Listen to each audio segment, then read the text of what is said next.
Subscribe करें मेरे channel को और मेरा वीडियो पहले देखने के लिए बेल आइकन दबाएं।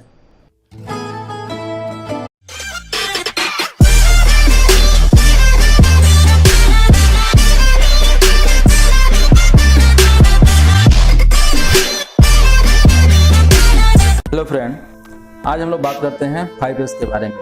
5S होता क्या है? तो 5S में ये वेस्ट को एलिमिनेट करता है जिससे कि इफिशिएंसी इम्प्रूव होती है और ये जो है improvement of working environment improve होता है, ज़्यादा स्पेस मिलता है, कम समय में काम होता है और हमारा जो है मोरल भी हाई रहता है, यानी कि सब कुछ अगर सही प्लेस पे हो तो हमको इजीली वो मिल जाता है तो और हमें अच्छा भी लगता है।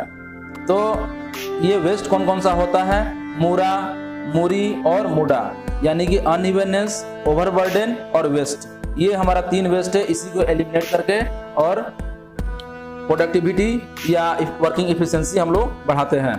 तो ये मूरा मूडी मतलब होता क्या है? जैसे मूरी मतलब बताया मैंने ओवरबर्डन, अनरिजनेबलनेस, एब्सर्डिटी, और मूरा मतलब होता है unevenness, inconsistency, primary and physical matter and human spiritual condition. Muda का मतलब होता है activity which wasteful and does add value. तो ये सभी वेस्ट है और इसी को एलिमिनेट करके हम लोग 5S अप्लाई करके प्रोडक्टिविटी इफिशिएंसी बढ़ाते हैं। तो जैसे ये जो 5 वर्ड है इसका मतलब क्या होता है? तो sort, set, shine, standardize and sustain. इसके बारे में मैं डिटेल्स नेक्स्ट के स्लाइड में बताता हूँ। तो ये जो है सबसे पहले 1980s में आया था और जापान में और मैन्युफैक्चरिंग सेक्टर में टोयोटा कंपनी में। तो इससे आने से काफ़ी प्रोडक्टिविटी बढ़ी थी। तो व्हाट 5S कैन डू?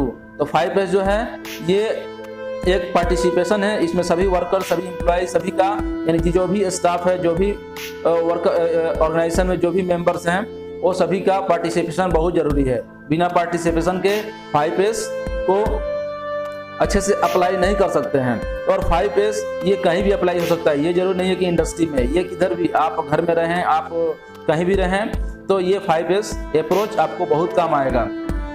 तो 5S अप्रोच में करते क्या है? तो सबसे पहले हम एबनॉर्मलिटीज को फाइंड आउट करते हैं, यानी कि क्या एबनॉर्मल चल रहा है, क्या वेस्ट है और वेस्ट क्या है, तो वेस्ट को रिड्यूस करते हैं और जिससे कि हमारी सेफ्टी इंप्रूव होती है। सेफ्टी इंप्रूव होती है, प्रोडक्टिविटी इंप्रूव होती है। और अगर 5S नहीं होता है वर्क प्लेस पे तो क्या हो सकता है? तो 5S अगर नहीं हो तो आपको हेजिटेट व्हाट टू डू और लुकिंग फॉर नेसेसरी आइटम, ये आप हमेशा खोजते रहेंगे जिससे आपको मिले, सही समय पे मिलेगा नहीं, यानी कि और remember what how to do, ये आपको पता नहीं चलेगा, आप हमेशा कोशिश करेंगे। और मेकिंग मिस्टेक, आप बार बार गलती करेंगे अगर 5S नहीं है तो। अगर 5S होने से ये सारी चीज़ों को आप कंट्रोल कर सकते हैं। डिटेल्स ऑफ 5S अप्रोच, अभी मैं बताता हूँ डिटेल्स 5S अप्रोच का। जैसे कि ये देख रहे हैं सभी वर्ड्स, इसके बारे में 1 बाय 1 करके नेक्स्ट स्लाइड में मैं बातें करूंगा। तो 5S में होता क्या है? तो सबसे पहले हम जो है अकॉर्डिंग टू यूज हम लोग उसको सॉर्टिंग करते हैं, जैसे कि नेसेसरी थिंग, अननेसेसरी थिंग और मे नॉट नेसेसरी। ये 3 भागों में किसी भी इक्विपमेंट्स और आइटम्स को हम लोग जो हमारे वर्क प्लेस पे है उसको डिवाइड कर लेते हैं, नेसेसरी, अननेसेसरी और मे नॉट नेसेसरी। उसके बाद ये वही चीज़ है, यानी कि मे नीड इट और नॉट नीड इट, इसके बारे में भी हम इस तरह से भी डिवाइड कर सकते हैं।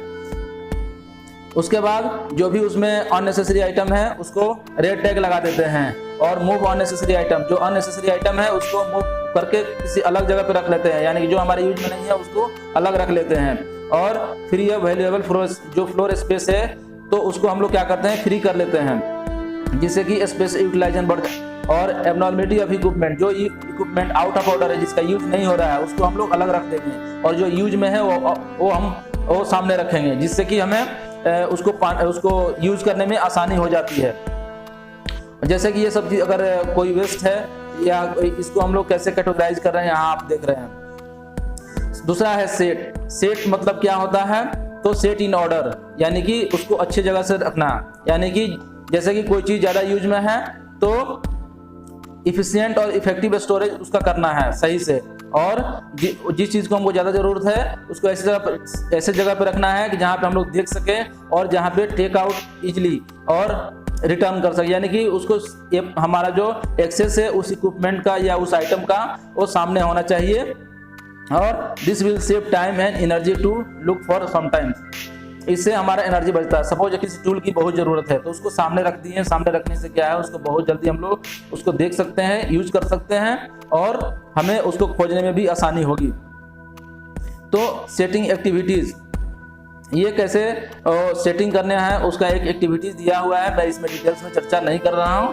तो उसको जैसे मैंने पहले बताया, जो यूज़ में है जो नहीं यूज़ में है उसको अलग करने के बाद उसको जो ज़्यादा यूज में है उसको ऐसी जगह पर रखें जहाँ पे हम देख सकें, उसमें लेबलिंग लगाएं, कलर कोडिंग करें और न्यूमराइजिंग जोनिंग कर सकते हैं। जो ज़्यादा यूज में है वो इस जोन में ऐसा जोनिंग कर सकते हैं, यानी कि ये सब सेट इन ऑर्डर में हो गया। जैसे कि मैं इसमें बताया, लेबलिंग कर सकते हैं, कलर कोडिंग कर सकते हैं, नंबराइजिंग कर सकते हैं, जोनिंग कर सकते हैं। जैसे बहुत सारा स्पेनर है, अलग अलग नंबर है, चाहे तो आप उसमें नंबर वाइज ये रख सकते हैं कि ये स्पेनर यहाँ पे इस नंबर का रखा हुआ है, तो आपको उसको एक्सेस करने में इजी होगा और आपको यूज़ करने में, यानी कि आपको बहुत कम समय में कंफ्यूजन नहीं होगा और बहुत कम समय में उसको आप यूज़ कर सकते हैं। और arrange the item properly based on the can see, can take out and can return. ये इस तरह से सेट करें ताकि आप जल्दी से देख सकें, आप ले सकें और उसको इजीली रिटर्न कर सकें। तो ये कुछ सेटिंग की कैसे उस सेट इन ऑर्डर करना है उसका कुछ दिया हुआ है, जैसे labelling, numbering, zoning, clear identification of storage area. कोई भी सामान रखे उस पर लेबलिंग जरूर लगाएं ताकि हमको पता चले कि इसके अंदर क्या है और उसको जल्दी से हम लोग, जैसे अगर आप पेट्रोल स्टोर कर रहे हैं तो उस पर मार्क करें पेट्रोल फ्लेमेबल मटेरियल। इससे अब क्या है, किसी को भी पता चलेगा कि ये इसमें पेट्रोल है। या सपोज आप कोई आइटम जो है रख रहे हैं किसी डब्बे के अंदर, तो उस पर क्लियरली मार्क करें कि ये डब्बे के अंदर ये आइटम है, जिससे कि आपको इजीली फाइंड आउट करने में आसानी नहीं, और आप ही को नहीं, कोई भी व्यक्ति वहां जाएगा तो इजीली फाइंड आउट करेगा। इसी को बोलते हैं स्टैंडर्डाइजेशन।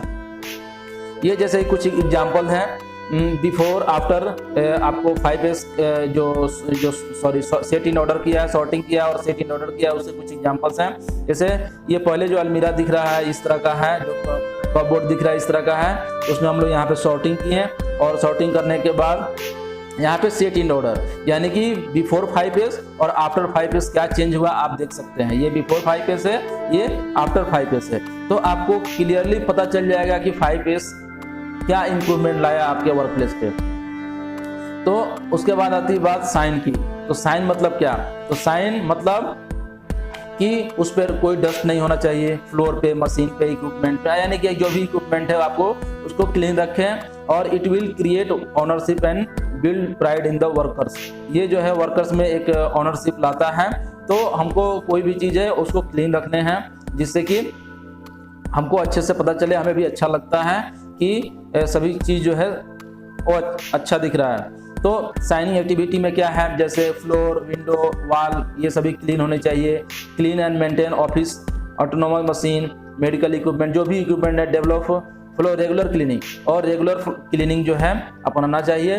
तो ये जो है एक्चुअली में फैक्ट्री एक्ट 1948 के द्वारा भी ये मेंशन है कि आपको फ्लोर को एवरी वीक या every day depend upon the work activity आपको क्लीन करने हैं। वॉल्स को क्लीन होना चाहिए, फ्लोर क्लीन होना चाहिए, या पेंटिंग करने का, ये सभी जो है जितनी भी हाउसकीपिंग की बातें हैं ये सभी फैक्ट्री एक्ट 1948 में ये सभी मेंशन है।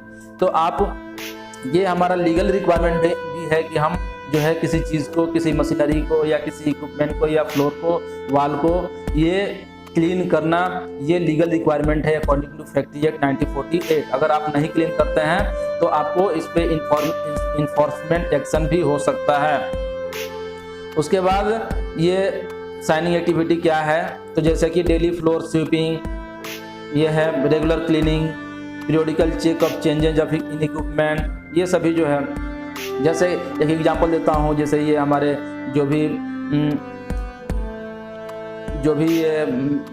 चीज़ें हैं उनको क्लीन किया जा रहा है, जो बेड्स हैं उनको क्लीन किया जा रहा है, यानी कि साइनिंग किया जा रहा है।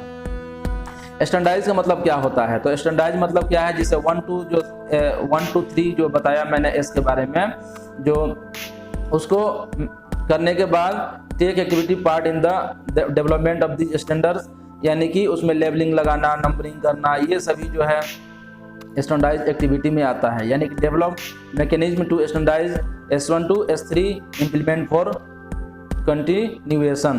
तो प्रोडक्शन, लेबलिंग, स्मूथिंग, ये सभी जो है, तो ये इसको स्टैंडर्डाइज करें। स्टैंडर्डाइज का कुछ एग्जांपल बताता हूं, जैसे स्टैंडर्ड ऑपरेटिंग प्रोसीजर। जैसे कोई चीज़ यूज़ करना है, सपोज ग्राइंडर यूज़ करना है या कोई भी चीज़ यूज़ करना है, तो उसका एक स्टैंडर्ड ऑपरेटिंग प्रोसीजर वहाँ पे होना चाहिए, जिससे कि हमको कैसे ऑपरेट करें इसके बारे में हमको क्लियरली पता चलता है। तो ये एक स्टैंडर्डाइजेशन हो गया। सपोज आप कोई इक्विपमेंट है, अगर उस पर उसका SOP नहीं है या क्लियरली मार्क नहीं है, तो आप तो एक आदमी तो यूज़ कर सकता है, लेकिन दूसरे वर्कर्स के लिए ये परेशानी हो सकती है, क्योंकि उसको पता नहीं है कौन सा क्या है। तो एक वर्क इंस्ट्रक्शन या स्टैंडर्ड ऑपरेटिंग प्रोसीजर जो है, तो वो स्टैंडर्डाइज के अंदर आता है। या checklist develop to regular use of SOP, तो चेकलिस्ट डेवलप कर रहे हैं, ये भी जो स्टैंडर्डाइज के अंदर आता है। या mechanism and format develop for ordering, supplier reporting या कलर कोडिंग जो है, कलर कोडिंग भी है, क्या आता है हमारा स्टैंडर्डाइज के अंदर आता है। जैसे बहुत सारे वेस्ट है, जैसे कॉटन वेस्ट है या बहुत सारे वेस्ट आपके प्लांट में हैं, तो सबको अलग अलग रखने के लिए आप चाहें तो कलर कोडिंग भी कर सकते हैं। स्टैंडर्डाइज कॉमन सिंबल, जैसे कि ये इसमें अलग अलग कलर कोडिंग किए हैं, यानी कि ये यहाँ पे अलग अलग वेस्ट जो है अलग अलग डब्बों में रखा गया है। अब सस्टेन का मतलब क्या होता है, यानी कि जो भी हमने 1 to 4 एक्टिविटी पढ़ी उन सभी को मेंटेन रखें हमेशा, कंटिन्यू, ये focus on defining new mindset and standard in the work place. तो ये जो है हमारा सस्टेन के अंदर आता है, यानी कि इसको कंटिन्यू मेंटेन रखना, ये सस्टेन है।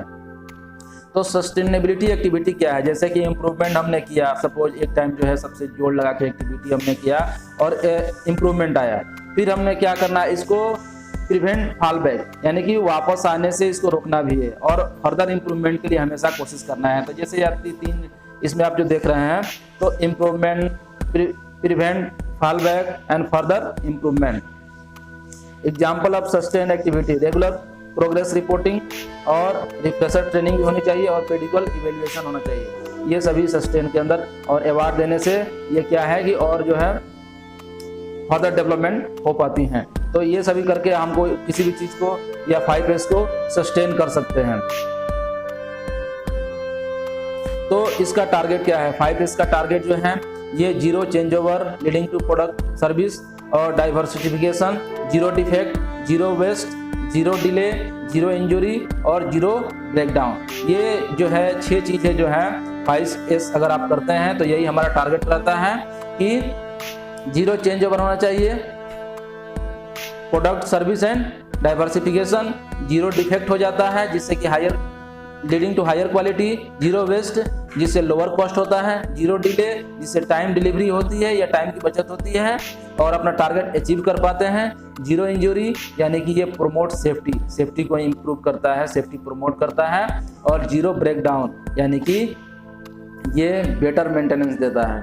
तो अगर आप 5S अप्लाई करते हैं वर्क प्लेस पे तो ये आपको 6 बेनिफिट्स इजीली मिल पाते हैं। कुछ मैं दिखाता हूँ बिफोर एंड आफ्टर। जैसे ये आप बिफोर का पिक्चर देख लीजिए, 5S बिफोर और ये 5S आफ्टर, तो आप इसमें क्लियरली पता कर पाएंगे कि दोनों में क्या अंतर है।